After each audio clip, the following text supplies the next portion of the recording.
The gardens are blooming with the most colourful flowers, and the birds can be heard singing away in the trees that are providing a grateful shade in the hot summer weather. You stroll along the footpath amongst the topiary trees and hedges when you notice a woman in a wedding dress. So you don't disturb the wedding and the photographs. You move along towards the house. You speak to a member of the house staff, commenting on how the bride looked beautiful. But they reply, saying there is no wedding and there is no bride.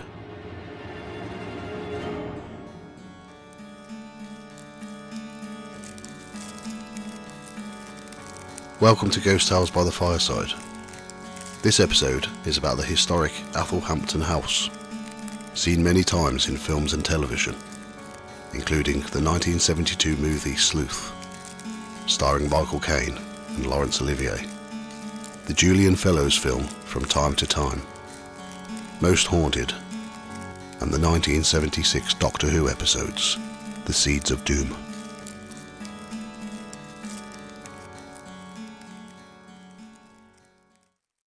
Athelhampton House is in the village of Puddletown, near Dorchester, in Dorset, England. Close to the River Piddle, where the town takes its name. Its name comes from the Old English word, Piddell, a river name meaning fen or marsh, and tun meaning farmstead. In the Domesday Book of 1086, the Bishop of Salisbury held the manor with Osbald as the tenant. In the 13th century, the name Athelholm first appears when the De Laundres family held the manor. In 1350, the heiress to Biddle Manor married Richard Martin, whose descendant, Sir William Martin, fortified the manor and used 160 acres of the land for a deer park in the 15th century. Sir William's grandson, Robert Martin, married Elizabeth Kelway, but after he died, she married Sir John Tregonwell, who became very wealthy after the dissolution of the monasteries. He used a huge amount of money to add an extension to the manor, where his coat of arms is on display in stained glass.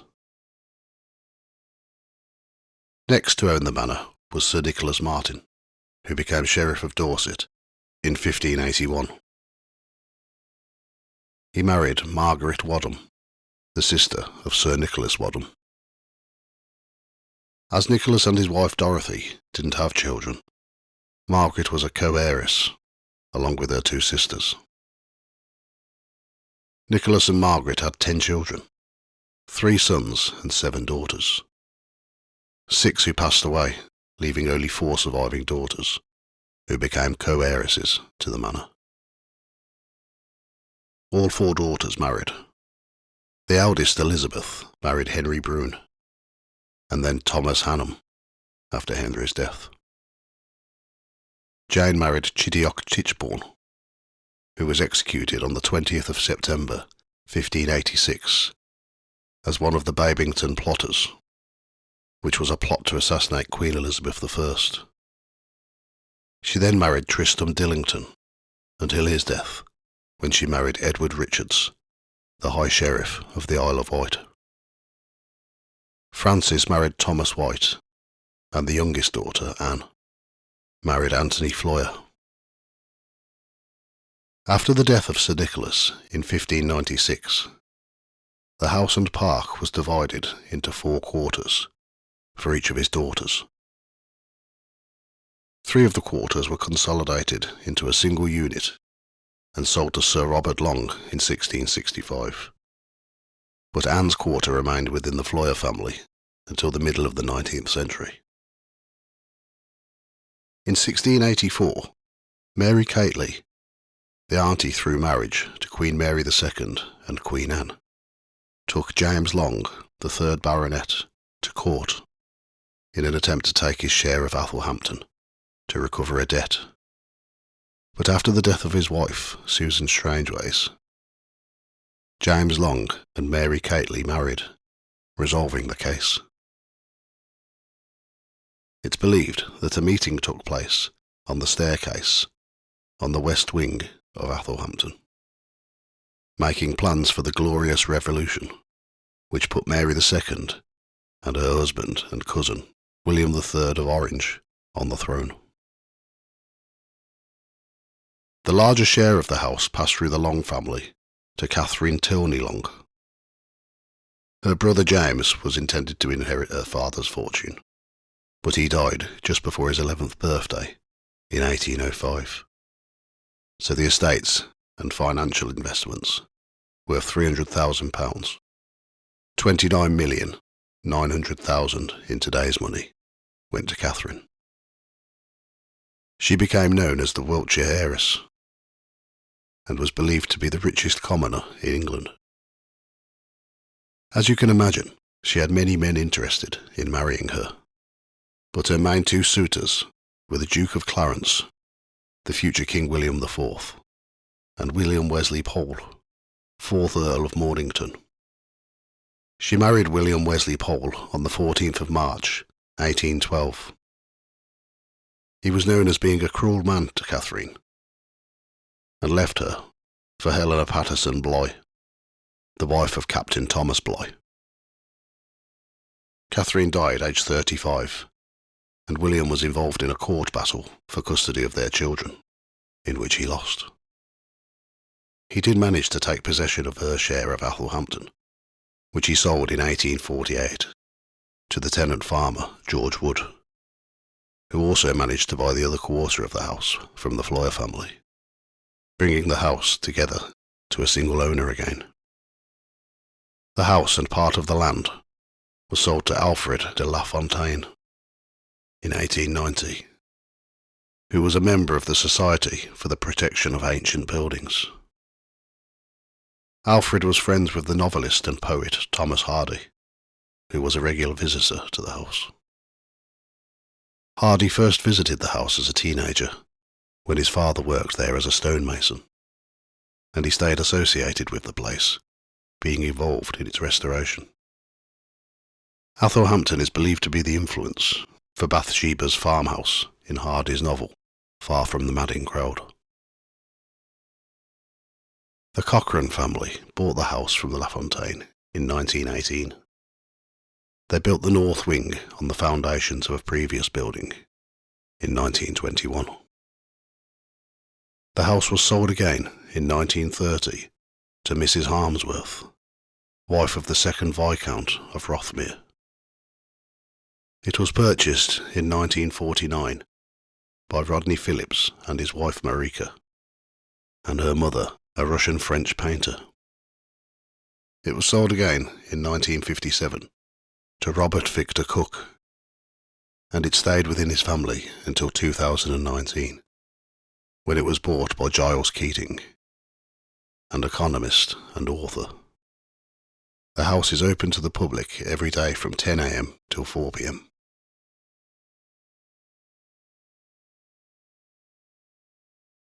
The Martin family crest includes a monkey sitting on a tree stump, and their family motto was, "He who looks at Martin's ape will look at him."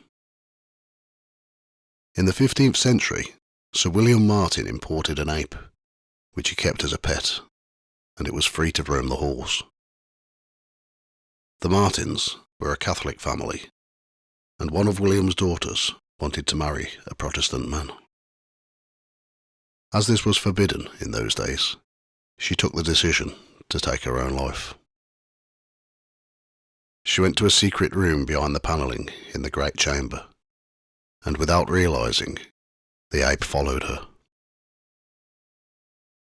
She bolted the door and killed herself. The family searched for her for days. When they finally searched the secret room, they found her body and the body of the ape, who was laid next to her. He'd starved to death.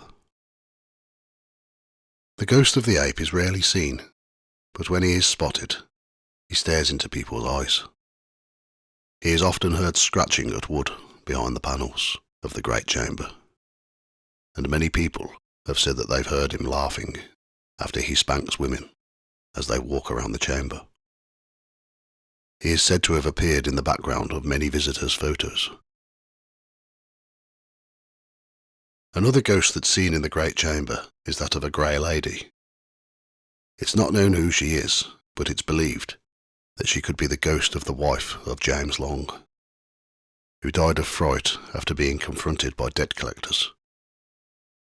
She is often seen walking in the corridors of the upper floor and is being seen passing through walls. The author and broadcaster James Wentworth Day interviewed a retired housemaid and the housekeeper about the hauntings, which was published in the December edition of Country Life magazine in 1966. The maid said that she walked into the Tudor room and saw the grey lady sitting in a chair just after the last day's visitors had gone. She approached her and said, "I'm sorry, madam, but I am afraid that the last of your party has just gone, and the house is closing to the public. Would you very much mind leaving?" The grey lady stood up and left without saying a word. When the Cook family owned the house, Robert Cook reported seeing her walking through the wall in a bedroom.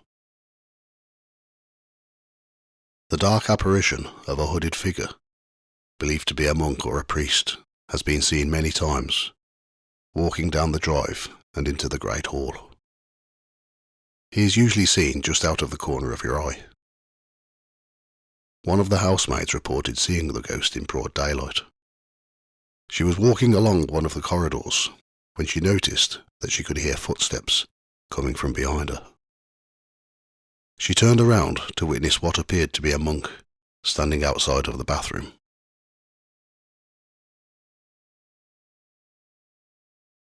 Also in the Great Hall are the ghosts of two men having a duel. An account from Lady Vivian, who wrote a letter to James Wentworth Day, was published in Country Life magazine. She was a guest of a friend invited to the house and was interrupted whilst reading before dinner. She looked up to see two young men come into the room who did not address her, but started to duel. She was very annoyed and asked them kindly to stop, but with no effect. So she got up and pulled the bell for one of the servants. Nothing happened, so she returned to her chair, feeling most irritated. During this time, the young men were still fighting, till one got wounded in the arm, and they left the room. Alfred de La Fontaine came into the room shortly after, and the lady, who was still irritated, said, "My dear Alfredo, what extraordinary people you have staying here." Then she told him the story. Alfred seemed slightly annoyed and said, "I can't understand what you are talking about, as you met all of the guests who are staying at tea." The two men have never been identified, but the house did have connections to the English Civil War. In the 1990s, severe poltergeist activity was reported in the North Wing. When people were in bed, the covers would be pulled off. Doors would slam without anyone being around. The doors would also lock and would only be unlocked if the ghost was asked nicely. Light switches would turn on and off, and drawers were dropped out of some chests. Some assistance was called for to deal with the mischievous spirit and help to move on. Nothing has happened since. In 2018, two visitors to the house saw a lady in a very out-of-date wedding dress in the gardens. One of them asked the reception staff if there was a wedding, and the other said that she'd seen the bride in the gardens and avoided the area so that she didn't disturb the wedding photos. There was no wedding and there was no bride. William Martin was the collector of wine duties in Poole in Dorset, and wine was stored at Athelhampton. In the wine cellar, the sound of tapping is often heard, which is believed to be the ghost of a cooper from the times of the Martin family. In July 2023, 3 members of staff who were working together heard the voice of a woman saying hello.